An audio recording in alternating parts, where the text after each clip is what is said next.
Time for the college football portion. We might be able to get this in under an hour. We'll find out. Let's see how fast we can talk. Billy Napier fired from Florida after beating Mississippi State 29-27. Obviously, the story of this is who's going to take over this SEC blue blood. What do you consider them a blue blood? Oh school? yeah, 100%. They are. I'm being very liberal with these words. I think they're a legacy. They're a legacy school. Okay. Obviously, that's the story. But what do you make of the move first and foremost? He got booed out of the stadium after a win. That lets you know how the student section is sometimes a good reflection of actually the athletic department, and it's true. Like this is actually a national championship contending team talent wise. Seriously, it really is. It doesn't surprise me that he got fired. I think Florida's also been on a really bad streak of coaches that they've hired recently, and I think their number one target should be Lane Kiffin. I think Lane Kiffin with this team next year is a national championship contending team. What he has done for Trinidad out there in Ole Miss, bro, he's going to get DJ Lagway, who's a legitimately good, like elite level quarterback in college football play. And they have elite level young. This is a really good team, legitimately a really good young team. And you get him to go to Florida. Look what he's done at Ole Miss, dude. Like, he has made Ole Miss into a significant contender for a national championship conversation this year and even last year. And he has really flipped that program around. Ole Miss has been known as Ole Piss for the longest over there. And he's really turned that around. I think that Florida would be another step up. He goes to a legacy school now.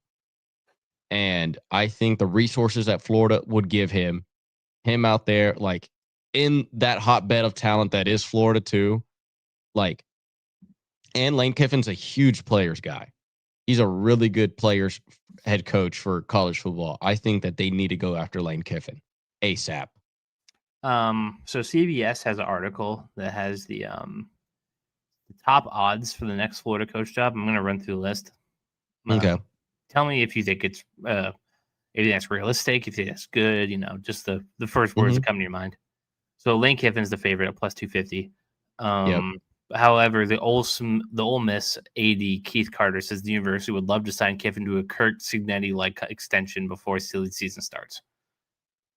Yeah, but Kiffin also said, I don't comment on these other jobs or these ongoing things during the season. So he didn't exactly slam the door. But I think Kiffin is less likely to, because Ole Miss, what they're trying to do is make him like their greatest coach of all time, where I think Lane Kiffin is trying to rebuild his brand, because he was a Nepo baby at first. His first coaching career was the Oakland Raiders as a head coach. And then he also became Tennessee's head coach. Then he became USC's head coach. And then it completely fell off the map. And then he got rebranded at Alabama, went to FAU, made them a legitimate football team. Then goes to Ole Miss, made them a legitimate football team. I think this is the next step up. I think this is Lane finally earning a legacy hire at a school. There's going to be few and far between for these. I mean, Penn State has come out and said that they want a Penn State guy, so Lane is definitely out of the question for that. He also has a proven track record of winning against good opponents. He knows the SEC as well too, not only being an offensive coordinator for Alabama, but also being like at Ole Miss and recruit. Like, he has done so well at Ole Miss. Imagine what the resources he's going to get at Florida are. And Florida dumps money into their program, especially for football. So second is Eli Drinkwitz of Missouri plus 400. No, I mean he's done really well, sure, but I think that it's still Lane Kiffin. The number three, Washington coach Jed Fish plus 700, Florida alumnus.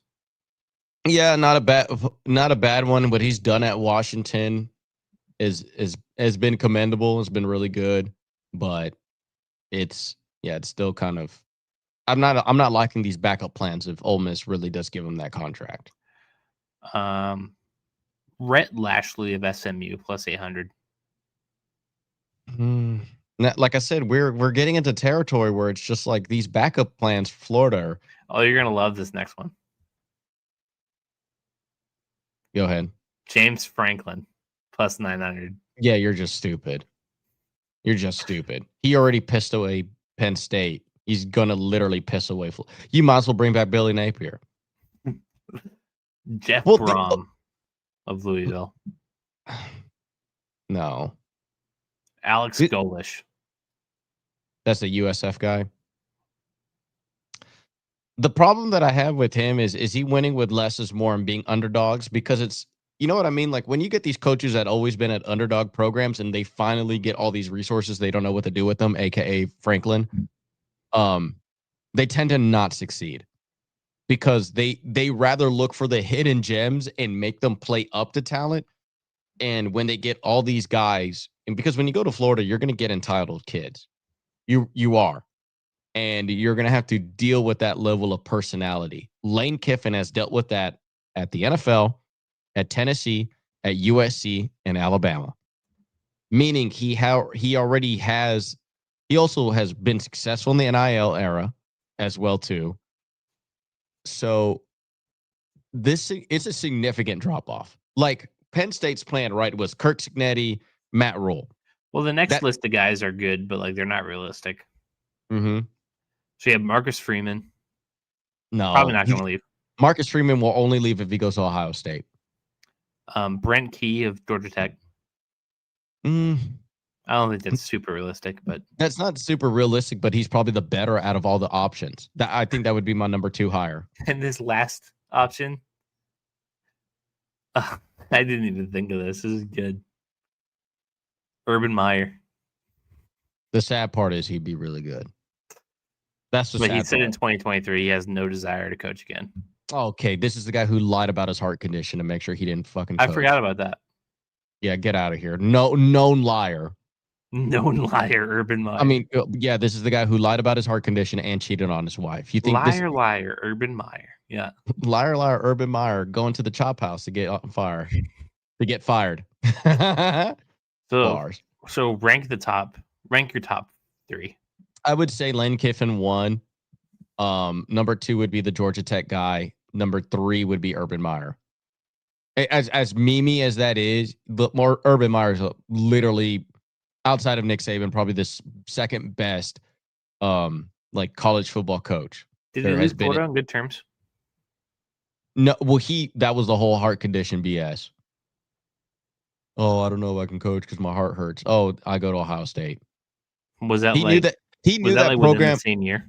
I think he was like, no, I think he took a year off, but he knew Florida was going down. So in order for him to like save himself, Sean Payton'd it. Okay, there we go. Now we understand it. You see what I'm saying? Like he knew. Put it in NFL terms, I get it. Like he knew the ship is sinking, and I'm not going to be a part of this ship sinking. I'm gonna let this shit sink on its own. So yeah. All right, there's your Billy Napier minute.